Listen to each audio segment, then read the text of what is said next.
Good morning, comrades. It is Monday, the 29th of March, 2021. How's everybody doing today? It is a, new week. And yeah, it's just surviving through more of COVID, where we're actually opening up in Louisiana, really, liberally lately. And it's not exactly at the point where we're totally mitigated COVID here. I mean, I'm sure it's similar most places, but there's this sort of sense coming from the governor and places like that that it is, and people are nervous about it.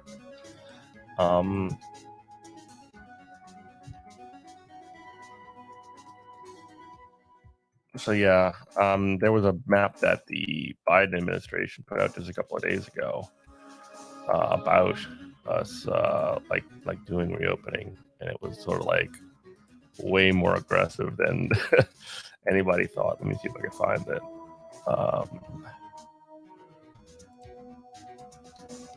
I was not a fan of this.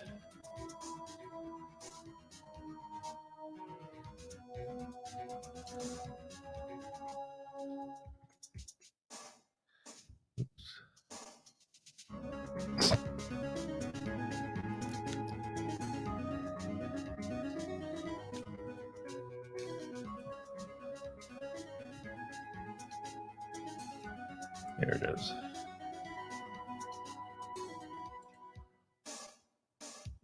Open.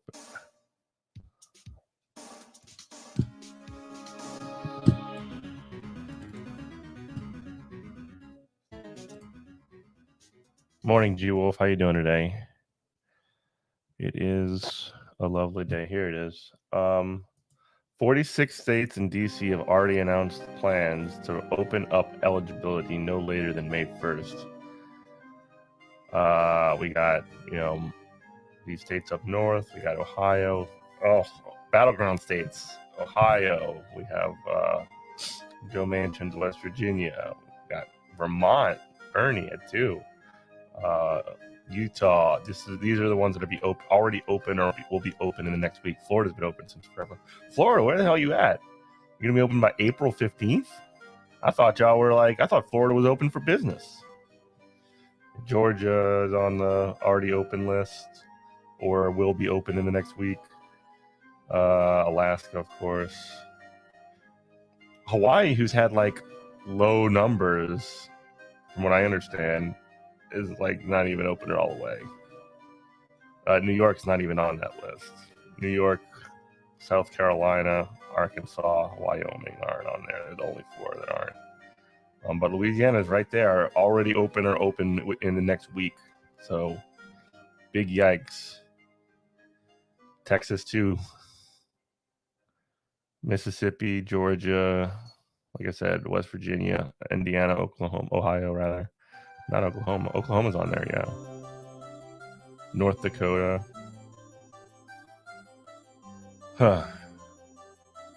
It's so way overly optimistic that it's like dangerously optimistic, murderously optimistic potentially. So that's what we get from Joe Biden America, folks. Now, numbers are going down and people are getting vaccinated, but again, it's something that, like, why can't we just stay locked down until it's all wrapped up, until it's, or at least like really close to wrapped up, but there's just this emphasis on just like slamming the gas pedal as soon as it gets close. And I mean, cases in certain places have been going up, like in the past couple of weeks, because of this reopening. And people, when they have their vaccine, they're treating themselves like they're, invincible, which they're not. So we're just gonna keep bouncing up and down and up and down and up and down all the way till the end of this, and our government to make it as difficult as possible. COVID is the leading cause of death in Dallas County last week. Wow, incredible. Hall B396, welcome. Is that open all businesses and travel, or open vaccine restrictions? It doesn't really say what the definition was, that they were using. Let me see if I can pull it back up. I mean, there might be like another. Yeah, I closed it. There might be another like document or something that they linked to, but I didn't see that.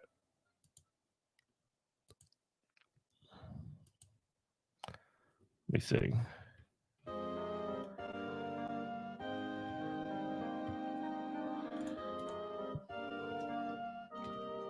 Because it came from a Biden Facebook post.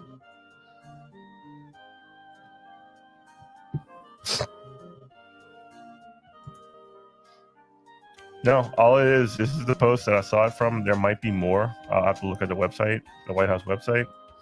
It just says right here.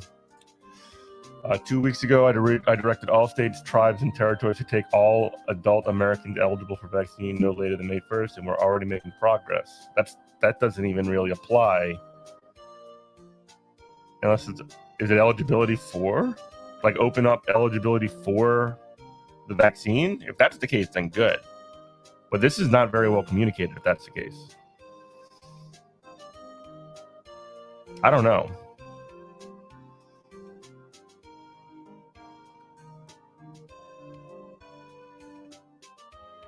Very weirdly worded. Ohio's open to 16 plus for vaccines starting this week. That's good. It should be open. I mean, yeah, 16 plus. So this is vaccine eligibility. Wow. Okay, my director is scaring the shit out of me and telling me that it's vaccine eligibility. That's good news then. It's not communicated. Like, look at the language on here. 46 states and DC have already announced plans to open up eligibility no later than May 1st. Like, it says, like, open up, when the only thing that people have been saying when it says open up is open up the economy for the past like year and a half. Or like a year. The graphic is not clear. The language that came with it was, and I know this because I shared it because I was shocked that Louisiana was doing something correct. Oh no, Louisiana's doing great on the vaccine. Correct. That shocked. Yeah. Yeah, it's not worded well at all. Okay. All right. I got it now. All right. I've now been owned by multiple people and scared to death. Can you give me some more coffee, please? What? Can you give me some more coffee, please? Seriously? Gotcha. I'm working. Do you have your heart rate back? Hey, Jenny, what's up? I've already embarrassed myself, and the show's been on for 5 minutes.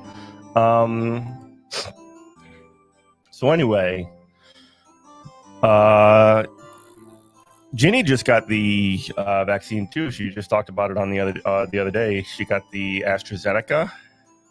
So how are you feeling? Did you feel sick afterwards or anything like that? Let us know. Anyway, as far as stories for today, I got my friend's Facebook up there. Sorry about that. As far as stories for today, I got quite a few. Here is one that you gotta love it. So Bernie Sanders, and we were talking a little bit about a fight on that Bernie Sanders and the new CEO, whose name I can't even remember, of Amazon had on Twitter, and also some weird posts from a account called Amazon News. They basically arguing over the working conditions at Amazon, and apparently Lex Luthor himself has been behind a lot of this going on. So let's just get into this article. Amazon started a Twitter war because Jeff Bezos was pissed. I love that Jeff Bezos was pissed is in the headline.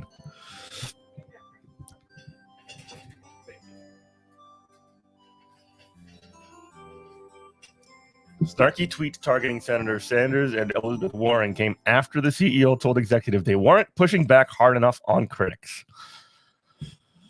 So here we go.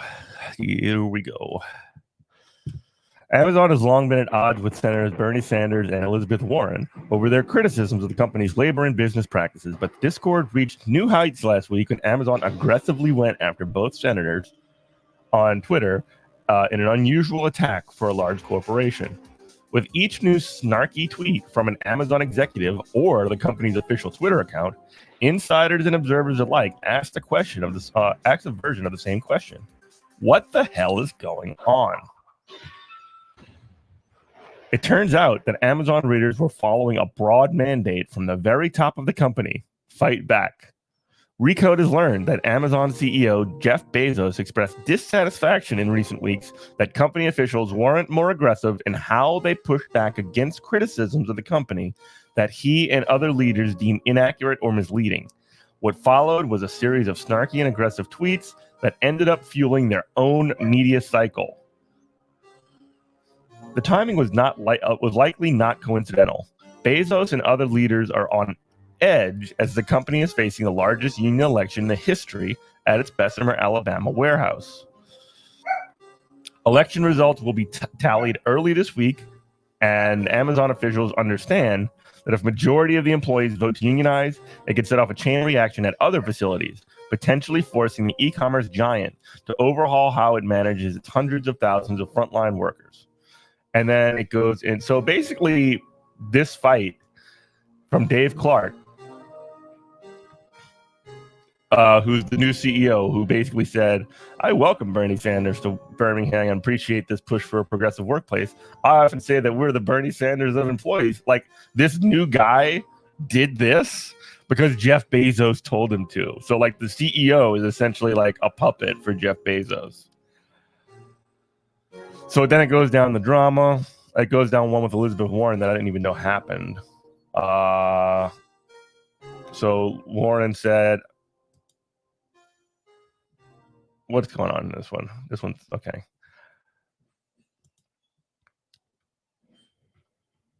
All right. Here's Elizabeth Warren talking about breaking up the corporations like she always does. Here's Amazon News saying, you make tax laws, Elizabeth Warren, we just follow them. If you don't like the laws you've created, by all means change them. Here's the facts. Amazon has paid billions of dollars in corporate taxes over the past few years alone. That's BS. They don't pay, they actually get rebates and taxes in the long run. Elizabeth Warren says, I didn't write loopholes for you to exploit, Amazon. Your armies of lawyers and lobbyists did. But you bet I'll fight to make you pay your fair share and fight your union busting. And fight to break up big tech so that you're not powerful enough to heckle senators with snotty tweets. That's pretty good. That's not bad. And then Amazon replies, this is extraordinary and revealing. One of the most powerful politicians in the United States just said she's going to break up an American company so they can't criticize her anymore. Wow. That's right. She did it so she doesn't want to get criticized. And again, like, I'm kind of ambivalent on like break up Amazon. I'm more on like nationalize Amazon camp. So, like, that's where one of the disagreements I would have with Elizabeth Warren, but that's very funny to me that, like, Amazon wants to try and pull this kind of crap. Anyway. An Amazon spokesman did not reply to a request for comment. If Bezos wanted the news cycle off of the union drive for a bit, it sort of worked. But instead of talking about the union, media outlets and industry observers have been focused on the rarity and judgment of a trillion-dollar company sparring with powerful lawmakers on Twitter. God, everything just gets dramatic on Twitter, doesn't it? That's just where people go to fight. Like, if you wanted to just, like, it might actually be kind of a brilliant move to like just get the focus off of like the actual union drive to take a little bit of the, you know, the steam out of it. But I don't know. This does definitely still make them look like a bunch of assholes. Amazon's pushback on Pocan's comment, that was the one where he talked about them pissing in bottles, also ignited another news cycle after The Intercept revealed internal Amazon communication acknowledging the contractors who deliver Amazon packages sometimes defecate in bags and urinate in bottles. We talked about that a lot on the show. I mean, they knew that was untrue, and they just tweeted it out anyway. And then Amazon just had the receipts. This is just like every Twitter drama. It's like every time somebody goes on Twitter, somebody lies about somebody else, somebody calls them out on it, and then they just come back with the receipts. And then I think it was another story by Lauren Corey Gurley on Motherboard, who posted literally bottles of urine that people had used. Apparently somebody kept the bottles and took pictures of the bottles. So there you go. Amazon warehouse workers who have spoken to Recode over the years say it's indeed rare to hear of a warehouse employee, as opposed to a delivery driver, urinate in bottles at work. But the bigger point many make is it's not uncommon for workers to take other measures, such as limiting how much they drink, to reduce their need to use the bathroom. So don't drink water at work because it's not in ninth grade, but worldwide. Yeah. I can't get enough of it. I just love the mess. I don't like to be wrapped up in it, but I love to like be there watching it as it goes down. The bigger point many make is that it's not uncommon. Yeah, we already read that part. But yeah, if people are not drinking water so that they don't have to urinate, that's extremely unhealthy. You need to be hydrated, especially at work when you're doing physical stuff. And if you're not doing that because because work won't let you go to the bathroom, do one of the most basic needs that you need to be a human, then they're like literally restricting your movement and making your life miserable. Yeah, they reduce their need to use the bathroom for fear of missing their production quotas or being written up by supervisors for too much time off task, as Amazon calls it. Inside Amazon, rank and file employees were also perplexed by the company's Twitter approach. Suspicious activity on Amazon News' Twitter account was the title of one internal support ticket called the Trouble Ticket inside the company, filed by an Amazon security engineer last week, according to a screenshot viewed by Recode. Quote, over the past 2 days, there have been 2 threads by Amazon News in response to comments made by U.S. government officials that have received considerable attention. The ticket reads, quote, the tweets in question do not match the usual content posted by this account. The security engineer noted that the tweets were posted using Twitter's web app rather than Sprinkler, a social media management software typically used by Amazon News account to post tweets. So somebody who doesn't normally post posted on there, and it's very likely that it was that Clark guy, Dave Clark, who's the new CEO. The security engineer noted, no. The tweets, according to the security engineer, are unnecessarily antagonistic, risking Amazon's brand, and may be a result of unauthorized access. The support ticket was closed without action, according to a source. Incredible.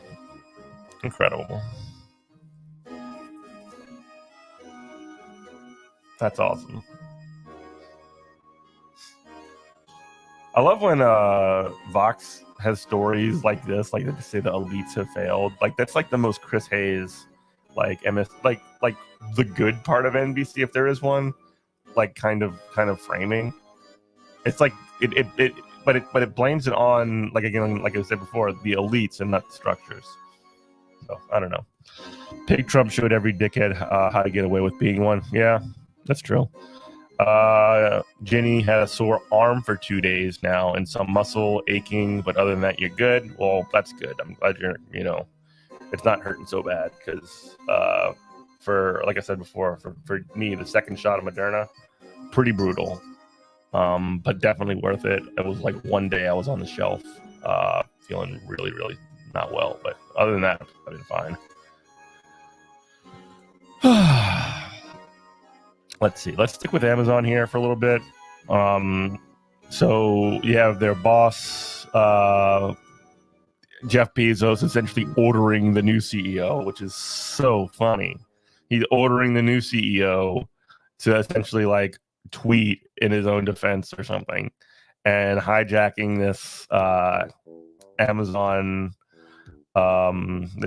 news account to like post some cringe and fight with Bernie Sanders and Elizabeth Warren, which is hilarious. But also, here's why, according to The Verge, why Amazon union vote is bigger than Amazon. Good morning, Counting Amberjacks. How are you? How's it happening? What's at stake?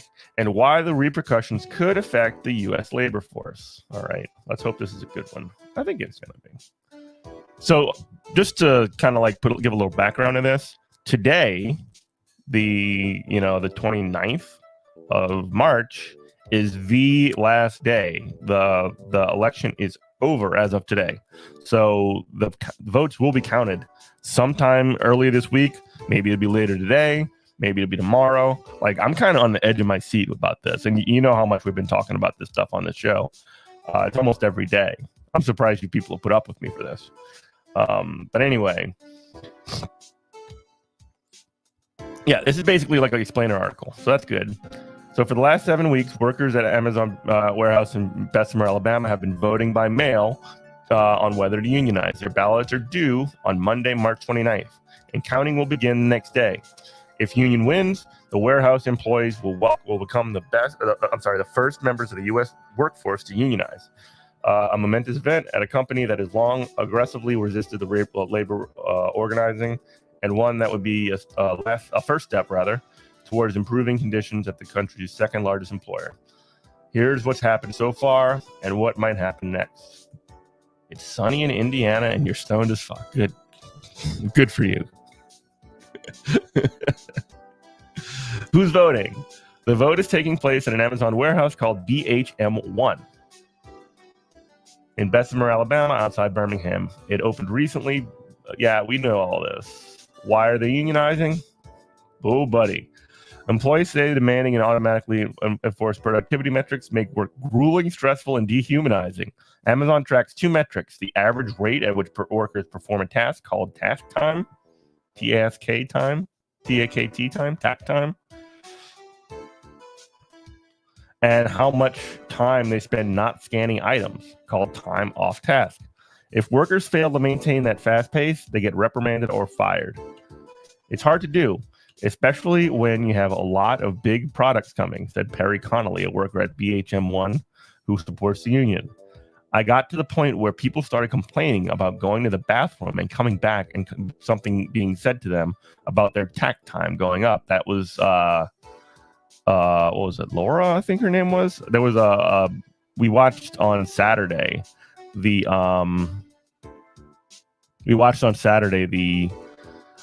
rally that Bernie Sanders and Killer Mike and RWDSU put on at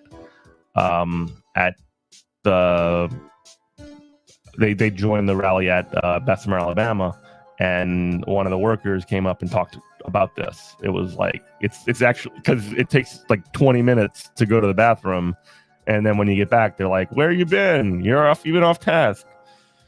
So, in an email statement, Amazon spokesperson Heather Knox said that, quote, "Like most companies, we have performance expectations for every Amazonian, be it a corporate employee or a fulfillment center associate, and we measure actual performance against those expectations." Knox said, "Performance is measured and evaluated over a long period of time, and that, quote, we support people who are not performing to the levels expected to indicated coaching to help them improve." So that is a little bit of like corporate weasel speak in there. We support employees. That means we basically like get on their ass and like smother them and say, "Oh, here's how you do this job less terribly, less shittily," and we coach you to help you improve. Like, that's just basically like riding you. Knox also said that workers were allowed to grab a snack, water, or use the toilet whenever needed, but not directly address workers' complaints when they're penalized for doing so. So they're basically saying, "Oh yeah, we let them use the bathroom. We let them use the bathroom. Yeah, we don't stop them from using the bathroom. We don't stop them from using the bathroom. You don't see how people could work like that? No, me either. But when I was, even back when I was a kid, I used to work at grocery stores and stuff like that. And I had it was a lot less formalized, of course. But I would have a boss that would tell me like when I would go to the bathroom too much, when I'm bagging groceries for a living, or not for a living, I was doing it for a side job. I live with my parents. But I was bagging groceries, and then like I would go to the bathroom, and the guy would be like, "You're walking too slow. You're going to the bathroom too many times, et cetera, et cetera." It's like, man, leave me alone,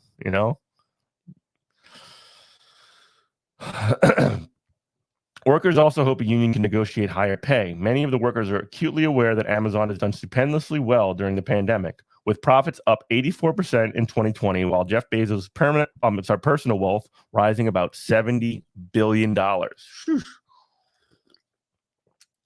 Meanwhile, many BHM1 workers like Connolly have seen their wages drop. BHM1 opened in March when Amazon had implemented $2 per hour in additional hazard pay, a program the company ended it in June, dropping their pay to $15.30 an hour. A lot of people are talking about the fact that they received billions of dollars in pandemic from all the facilities, but didn't kick none of that money to the employees that were actually working in the trenches for him, Connolly said. Yeah, well, and yeah, exactly. If these workers weren't like pushed to the limit, 100% sure. And let's be clear, there are one of the arguments, by the way, that stupid Amazon News said is that like if drivers in this case weren't peeing in bottles, then people wouldn't work for us. It like wraps things up in the idea that you wouldn't like people go through, like people deal with some shit at their jobs. They always do, and they always have, because searching for a new job sucks. Job searching is like one of the most demeaning and miserable experiences that you go through as a human being. And you're constantly told that we don't need you, you're not good enough. The capitalists love to collect your pee to make sure you're not like ingesting the wrong leaves or whatever. It's there's just so much like completely debasing stuff that goes along with searching for a job.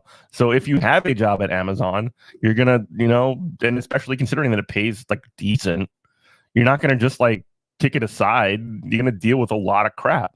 But the thing is, you shouldn't have to deal with that crap. You shouldn't have to deal with all of this, time off task stuff. Yeah, looking for a job is 100 times worse than working. So much worse. It's miserable. Let's continue. The pandemic sharpened employees' grievances. The Black Lives Matter protests last summer following the killing of George Floyd helped galvanize many to act. The majority of workers at BHM1 are Black, and many participated in the protests around Birmingham. RWDSU has also framed the campaign as a matter of civil rights and racial justice, which is good. You can go back and look at Big Mike, Killer Mike, and I'm sorry, the other worker. I think her name was Laura that talked about this. I'm sorry if her name escapes me, but they did a really good job of doing the framing of that. Killer Mike, oh my God, he was so good. Just to kind of like as an aside, I don't know if anybody watched it, but he is very, very good at sort of like putting the frame on these sorts of things. Yeah, very good. And then Big Mike, who was one of the RWDSU folks, I think he works at the facility. Just really awesome stuff, guys. If you haven't watched Saturday's show, go check it out. We kind of like watched through it together, or just go watch the Bernie Sanders rally. It was so good. Like I can't say enough. And then Bernie did it, played the hits. Like Bernie did what he always does. A lot of employees at Amazon are Black, and a lot are tired of being treated any kind of way, talked to by any kind of way, and being treated like they're less than anyone else, said Connolly. With Black Lives Matter coming in, It's showing that you have a voice now. Let's do something with it. Right now, the union is real. Is another entity of that voice. Hell yeah. Article then goes into why it's important.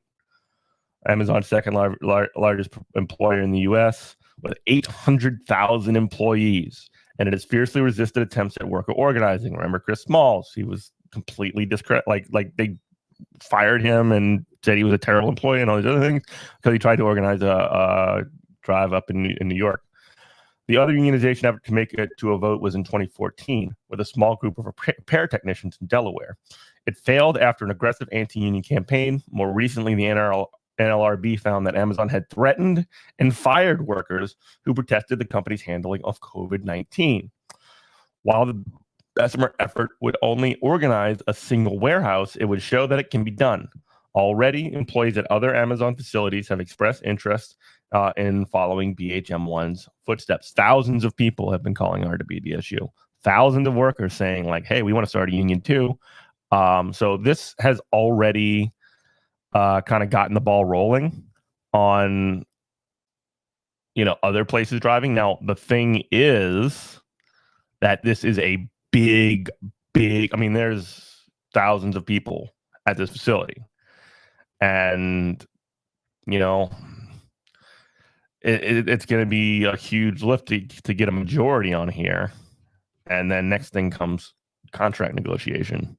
The boss does not make it easy. The state does not make it easy. NLRB can only does so much. Why we need the PRO Act. Talk about that in a little bit. Did my first PRO Act phone banking this weekend. It was pretty fun. There's a basic principle of organizing work that success breeds success, and that often happens in self-reinforcing cycles of victory, said Benjamin Sachs, a professor at Harvard Law School.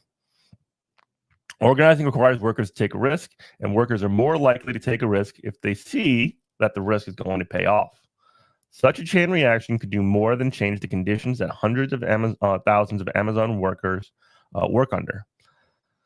Because of its size and the sprawling geographic scope of its logistics network, the quality and pay of Amazon's jobs has a powerful effect on the quality and pay of other jobs.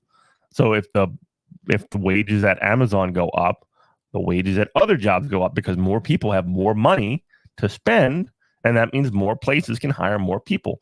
Also, they would have to compete with Amazon if the wages at Amazon go up. Unions are good not just for the workers in the union. They're good for workers who are like in general, which is why more unions means a stronger workers. Now, obviously, if it's unionized workers at this plant and unionized workers at that plant, they're essentially competing against one another in an organized way to raise the standards of work and the standards of the workers, rather, the conditions of the workers, the pay of the workers, all of it. It's got a very, very virtuous effect. He's literally spent most of the last 2 days watching different Killer Mike projects. Nice. Quality and pay of Amazon jobs. Blah, blah, blah. When Amazon jobs are compared to similar types of work, they come in much worse. This is true too, even in Alabama, even in the area. Like Amazon brags about $15 an hour jobs compared to other warehouses in the area. Amazon pays less and has better working conditions. It has worse working conditions rather than other warehouses in Alabama. But when Amazon jobs compared to similar types of work, they come off much worse. Logistic jobs are historically a path to the middle class, and unionized warehouses typically pay double what Amazon does. So instead of 15, they pay 30. When Amazon opens a warehouse, a Bloomberg analysis found wages at other nearby warehouses often drop. So instead of Amazon, because they pay so little, they're undercutting these other facilities just like they do in prices for everything else. They're essentially just submarining and lowering the standard for everything. Another way of saying that is Amazon pays half of what other warehouses pay. That's how I would frame it. That is why they're scared. When Amazon opens a warehouse, a Bloomberg analysis found wages at other nearby facilities often drop.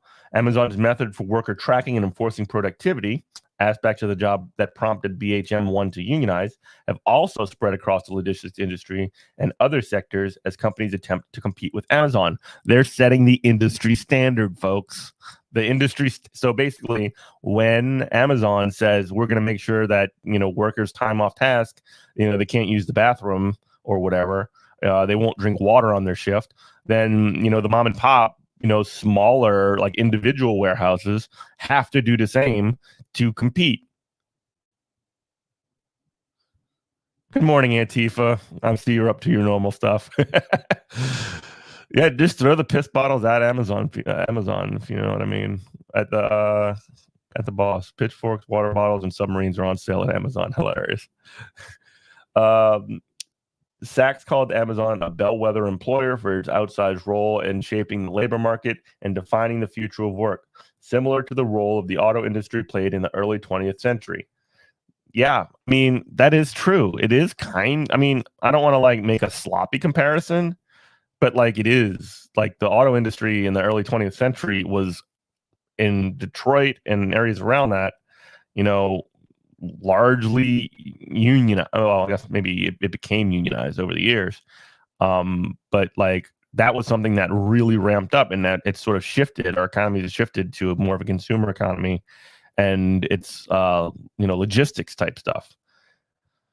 The unionization of that industry, which had a lot to do with labor law reform, was a defining moment for the labor market for decades, he said. There's a lot here. I'm going to go through all of it. But Antifa on that point, though, that is literally the capitalists being their own gravediggers in a certain sense. You use the tools of the capitalist structure to overthrow it. Amazon basic submarine. What's Amazon's response? Yeah, they've been doing union busting. We know. We can go over that real quick. Facebook ads, wrecking website that warned workers that they would have to pay union dues. Do it without dues.com. It's very funny episode. Thing. I think we talked about that with Scott somewhere back in the catalog.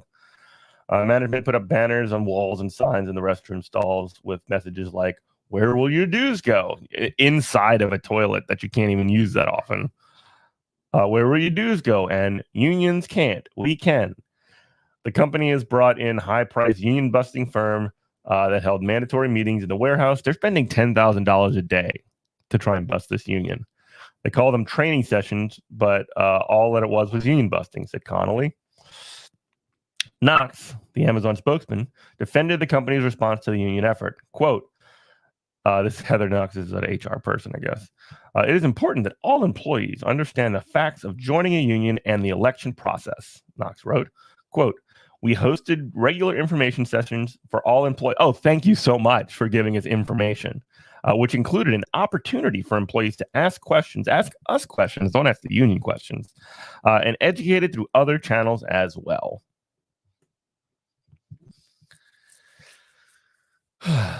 The company has employed more unorthodox measures. After losing its fight to have the election held in person, Amazon sent employees mailers with instructions on filling out their ballot with a no vote and messaged them to deposit their ballots at a new mailbox installed at the warehouse entrance. Vice reported. Knox said the mailbox was installed by the USPS and an option for convenient mailing and from work, but never a mandate. What? That's weird. Employers have extreme structural advantages over organizers under U.S. labor law. That's why I need to pass the PRO Act. Like their ability to hold mandatory anti-union presentations on company time while restricting non-work conversations and barring non-employee organizers from the workplace. Consequently, organizers are often left to canvass employees on nearby streets and sidewalks, or, in the case of BHM1, the parking lot as departing employees waited for the light to change. Then, late last year, Amazon asked the county to change the timing on the traffic light. Knox said this was done to reduce congestion during shift changes, but organizers say it made their work harder. Yeah, get them out of there faster, so that you can't have people who are organizing knocking on their windows and saying, "Hey, join the union." Antifa says a majority of their profits come from their cloud service provider business. A great portion of the world's computing solutions are hosted on AWS cloud servers, and we need a public option pronto. Yeah. Nationalize the telecoms and cloud service providers as well as the green energy and do it yesterday. Yeah, totally. And yeah, totally. I mean, I can't argue with that. G Wolf agrees. Surprised no one's talking about the fact that Amazon treats its workers differently in the UK and the EU. How do they treat them differently? I'm interested in how they treat them differently. I mean,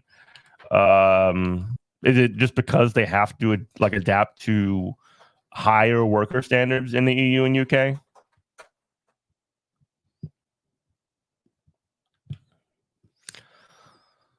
How do things look? It's been a hard-fought campaign on both sides. Organizers expect the vote to be close. Yeah, it's going to be close. More than 3,000 workers had signed cards expressing interest in the union on the run-up to the election. An organizer previously told The Verge more than enough votes to win if they all voted yes. However, given Amazon's high rate of turnover, many of the workers who signed cards may no longer work there. Yeah, that's no good. And others may have been convinced by Amazon's anti-union blitz. In recent weeks, the union has been buoyed by a series of outside supporters, most notably President Biden, who released a video message on Twitter last month alluding to the campaign. Senators Bernie Sanders and activist and rapper Killer Mike visited the warehouse on Friday, the latest in a string of official and celebrity delegations. Danny Glover, for example, has been there. Danny Glover rules. It's my long sort of case. Danny's are good. Hollywood Danny's are good, apparently. Danny DeVito and Danny Glover are both awesome. The high-profile support has changed some minds, Connolly said, but the lengthy voting period means that some had already sent in ballots and had to request new ones to change their votes. Quote, I think it's a big swing around in the last month and a half, Connolly said. Whew, next steps. Ballots have to be received by the NLRB by today. Counting will begin Tuesday morning and will be several days before we know what the results are. If the union wins, the fight won't be over. Companies often stonewall in negotiations over a first contract, requiring further public and political pressure from the union. They got to keep organizing. There are so many examples where unions win elections and eventually they walk away because they cannot get the company to bargain in good faith and to get the first contract, said Janice Fine, a professor of labor studies and employment at Rutgers University. If the union loses, attention will turn to seeds of activism the Bessemer, Alabama has sown across Amazon's network. So again, there's been a lot of folks that have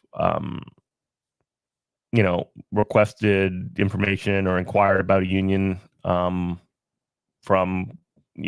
places like RWDSU, and even if this fails, which is like not a zero chance, like there's definitely a chance that this doesn't go through. There's still thousands of other. Here it is. If the union loses, attention will turn to the seeds of Bessemer campaigns across Amazon's network. The fact that workers at BHM1 have made it this far, Fine said, is already a victory, given the way that U.S. labor law and Amazon's power puts organizers at a disadvantage. Getting to an election is a signal to unions that it can be worth the energy and expense of attempting to organize Amazon workers, and to workers that risk that they take might pay off. There are already signs that the workers are taking that lesson from Bessemer since the campaign began. The RWDSU says already contacted by over 1,000 Amazon workers interested in unionizing. And like I was saying, like, even if there is a defeat here, which like maybe it won't be. If it's a win, it's better, obviously, 100%. But like, even if there's a defeat here, even if they don't win, even if they lose, that would suck. However, it could be like almost like an inoculation on the next round that says, okay, we know what the RWDSU, what the Bessemer folks went through. We don't want that to happen to us. We can talk to the folks over at Bessemer, the ones that that are still on side, and learn from whatever did or didn't work, and inject that into our drive. So like, the fact when that professor Janice Fine from Rutgers says that this is already a victory, it kind of is. It's moving the ball forward, and it's moving very quickly, as we've sort of seen. Compared, I mean, not compared, but like in agreement with what happened in Queens with, you know, that drive that was completely and utterly blown up. And then this is like scaled up times 10, really. So that's great. They have to give at least a 1 hour and an 8 to 10 hour shift. For example, a 1 hour break. Yeah.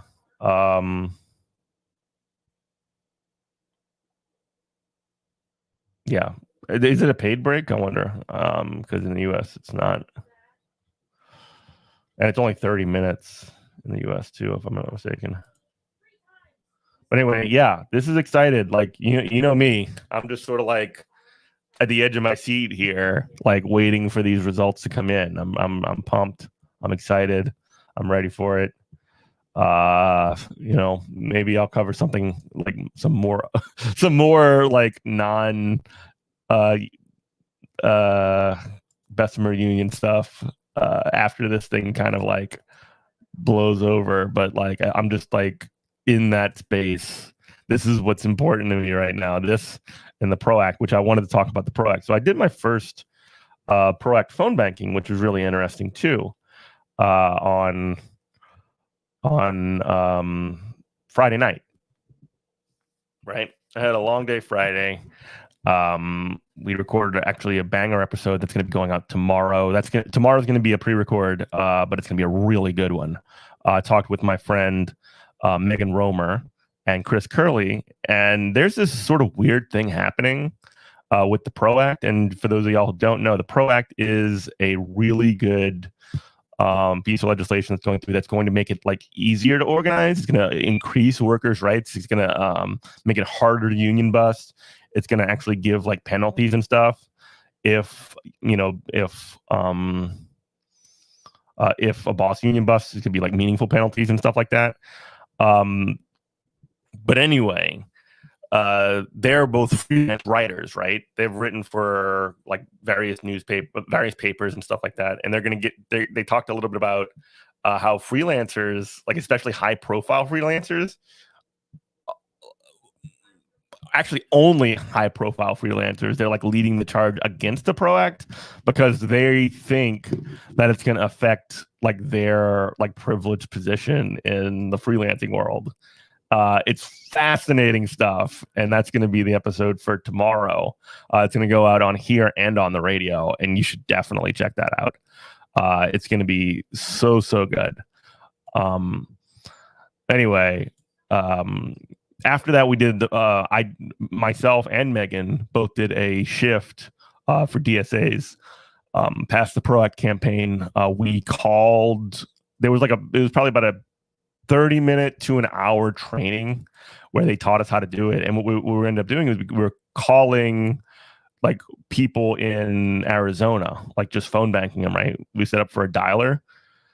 No, it's paid. Wow. So you like dial in on your phone, on your computer rather, and they don't see your phone number or anything like that.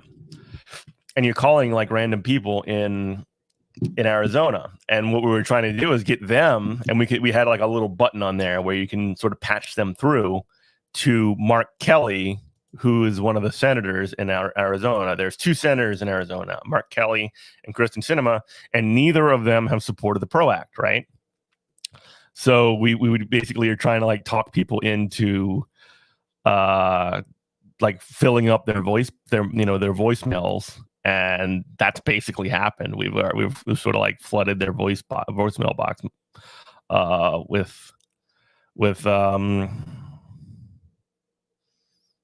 with calls, and we're trying to pressure because there's 5 senators. So Chuck Schumer, who's the leader of the Democrats, said last week, it was either last week or the week before, that as soon as they get to the threshold of 50 votes in the Senate, as soon as they can get 50 supporters of the ProAct, they're going to do a vote on it, and or at least try to do a vote, and somebody's probably going to filibuster it or whatever. So these 5 senators, Mark Kelly, Kristen Sinema, Mark Warner in Virginia, Joe Manchin in West Virginia, and Angus King, an independent from Maine, are all sort of like haven't signed on to it very sort of conspicuously. And those are the 5 states we have targeted to like apply pressure. So there you go. That's sort of like what the situation is right now with the PRO Act. Do I want to do another story? Do I want to do another story? Do I? I haven't really talked about the ship in the Suez Canal. I've been like too busy obsessing over the Union drives, but I do want to kind of get into this a little bit. Have you all been paying attention to this? I mean, it's hard not to, right? It's like taking over news. But anyway, just to kind of lay it out there, so the Suez Canal is one of the like most major waterways that have existed probably since like the time of Napoleon. It's like one of the ways that it's essentially the way through Africa and the Middle East that you don't have, like, essentially you can just sort of like cut short through from the Indian Ocean to the Mediterranean. Is that right? Oh boy, I'm spitting some facts that I don't know exactly. Yeah. Egypt to the Mediterranean. Boom, nailed it. So the interesting part about this is that like one ship just like blocked it, and it's one of these huge barges that essentially got grounded on one side and the tail fished up in the other, and it blocked the other side. Ugh, it's hairy. Oh God, Myanmar killed 100+ civilians today. Ugh. Ooh. Brutal. That's the military dictatorship, huh? Oof. Amazon contributed about 20 million in the Brexit campaign. Yeah. Amazon benefits from there being like a network of like they benefit from England and Britain like not being a part of it, because it's not like they're going to close off all the trade agreements, right? I mean, they're just going to like fly through. Anyway, sorry, get back to the Suez Canal thing. It's just very funny because like that is like one of the most heavily like important waterways in the basically the like world transport, like world shipping, right? And the only other way around Africa is to go like south under like the tip of the Cape of Good Hope in South Africa, which is like that hasn't been done probably since the 1600s, 1500s. Like this is Vasco da Gama time, which is very, very funny to me.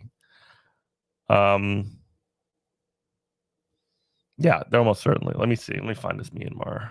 Oh boy.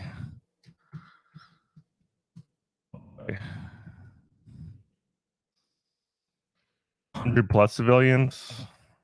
Yikes.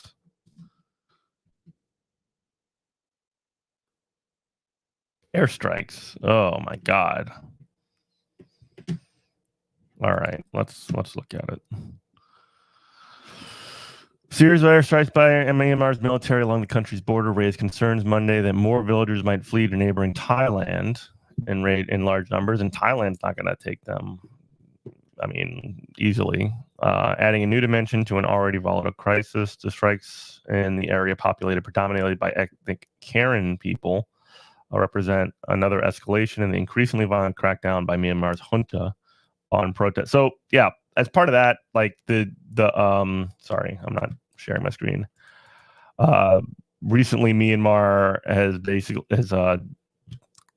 had a military coup where they overthrow their not great leader. Let's be clear, but a military dictatorship is worse than that.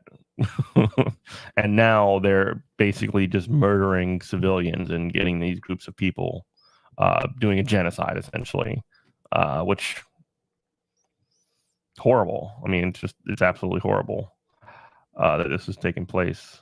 The bombings may have been retaliation for a reported attack by Karen National Liberation Army, which they claim to have captured a Myanmar government military outpost. And Saturday morning, the group is fighting for greater autonomy for the Karen people. Obviously, like, I don't know very much about the Karen people, but the fact that they're getting bombed is not great. Before the overnight bombings, Myanmar military aircraft had attacked the Karen guerrilla position in Karen State's Mutra district on Sunday, according to humanitarian workers. 2 guerrillas were killed, and many more were wounded. Oof, oh boy. Oh boy. Oh boy. You were born about 2 hours from where the ship is, so nice.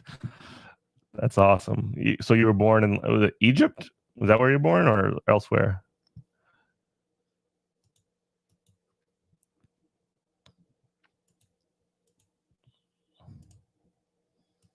Yeah. That's no good. That is no bueno here. What else we got from the AP? Animals likely the source of COVID. It's set free. Oh. Well, wow. This happened. This is 13 minutes ago from the ship. You were born in Sudan. Cool. Salvage teams on Monday set free a colossal container ship that has halted global trade through the Suez Canal. It's free. Look at that. We start talking about it, and they get it, and they release it. Excuse me. Bringing an end to the crisis that for nearly a week had clogged one of the world's most vital maritime arteries. Helped by the peak of high tides, a flotilla of tugboats, the working class of boats, managed to wrench the bulbous bow of the skyscraper-sized Ever Given from the canal's sandy bank, where it had been firmly lodged since last Tuesday. Wow. It's the whole week. After hauling the fully laden 220,000-ton vessel over the canal bank, the salvage team was pulling the vessel towards the Great Bitter Lake, a wide stretch of the water halfway between the north and south end of the canal, where the ship will undergo technical inspection. They're going to put it back. It's going to be back. A good thing it was stuck in sand. Yeah. I mean, it would. I mean, if it was stuck in it wouldn't have got stuck in rock. Maybe mud would have been a lot worse. Yeah. The salvage team was pulling the vessel towards the Great Bitter Lake, like we said. Satellite data from marinetraffic.com confirmed that the ship was moving away from the shoreline towards the center of the artery. Video released by the Suez Canal Authority showed the Ever Given being escorted by the tugboats. Where's the video? Each sounding off their horns in jubilation after a nearly week of chaos. We pulled it off. Oh.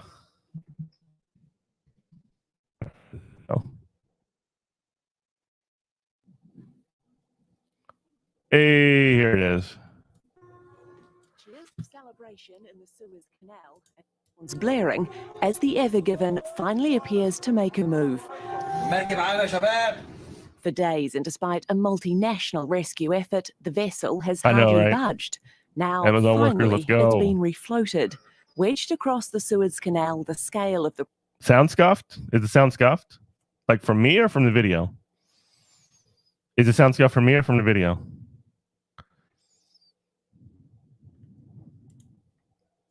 And diggers have removed thousands of cubic meters of sand from underneath the giant container ship, and a team of at least 10 tugboats has been trying to dislodge it for days.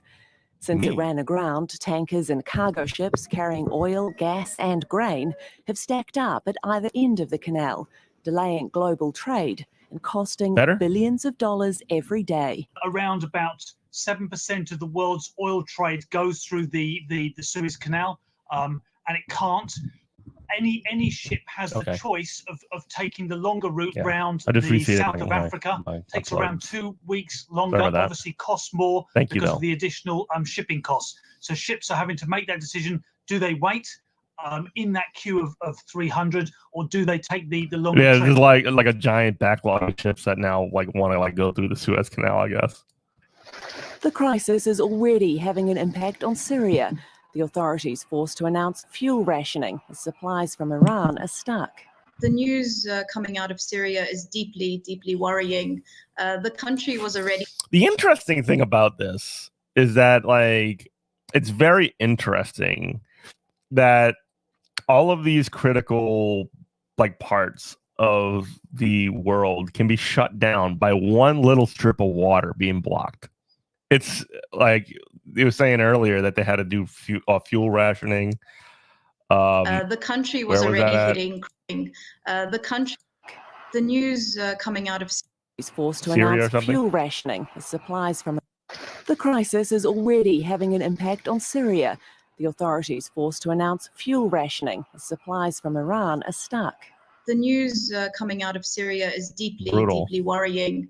The country was already hitting crisis point with the economic collapse hitting Syria and the daily lives of Syrians. And now these delays to fuel shipments will make an already bad situation worse. There had been fears an operation would be needed to lighten. Well, now I'm looking forward to seeing the Genie, you're free memes for the boat. So that's what the internet's going to be doing now. Who knows what those hogs are going to be up to? Well, anyway, I think that's going to be it for today. We're going to wrap it up. I think Andrea's still clapped for doing nothing. I mean, she got struck for no reason last week by YouTube, and she's still unable to stream. So yeah, I guess we'll just say goodbye. Have a good day. Tomorrow, like I said, we're gonna have a really banger pre-record. It is me. So what ended up happening? She went back and I guess she did some more commentary on the January 6th Trump speech before the Capitol riot. She did some commentary on that, and they clapped her for it. Yeah, they hate her because she always gets these things fixed eventually because they're totally unfair. But for some reason they clapped her and gave her a content strike, and she, and along with the content strike, means that she can't stream for a week. So and she can't do Twitch because she's banned on Twitch for some reason. I'm not exactly sure why. But yeah.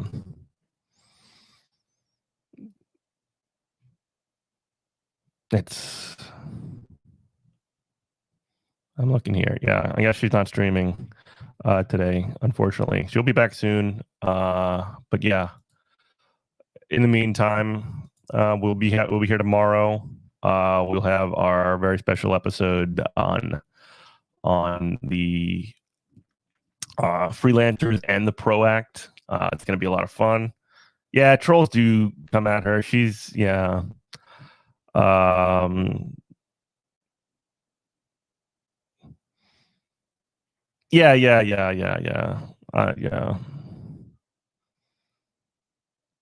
They can be worse than Amazon. They're definitely more random than Amazon. YouTube is definitely more random than Amazon. But yeah, she's clapped on YouTube right now, unfortunately, and she's going to be hopefully back sometime this week. But I think she had a 7-day ban, which again sucks because this is like her primary job. You know, I have side gigs at least that I can use to get by. So definitely, drop her some cash, drop us some cash. Patreon.com/GoodMorningComrade. You can support the show.